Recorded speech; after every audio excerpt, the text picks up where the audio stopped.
بسم الله الرحمن الرحيم. أهلا وسهلا بكم أعزائي تلاميذ وتلميذات الصف الرابع الابتدائي. النهاردة يا أبطال هنكمل باراجرافات الترم الثاني.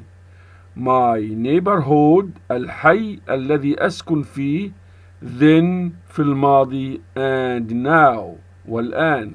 يبقى احنا هنعمل مقارنة بين شكل الحي اللي أنا ساكن فيه في الزمن الماضي وفي الوقت الحاضر أو الآن.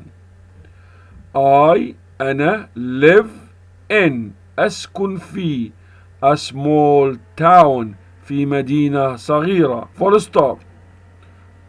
فأنا live أسكن with مع my grandpa مع جدي and grandma وجدتي full stop. My neighborhood الحي الذي أسكن فيه is يكون different مختلف now الآن full stop. The buildings المباني were كانت small كانت صغيرة في الماضي يعني and و old وقديمة full stop. Now الآن they المباني are تكون tall مرتفعة أو طويلة and و modern وحديثة full stop. Grandpa جدي drove كان يقود an old car كان يقود سيارة قديمة full stop. Now أما الآن we have فنحن عندنا a car سيارة أو عربية that والتي uses تستخدم electricity تستخدم الكهرباء. كلمة electricity معناها الكهرباء full stop. We had وقد كان عندنا في الماضي an old shopping area منطقة تسوق قديمة.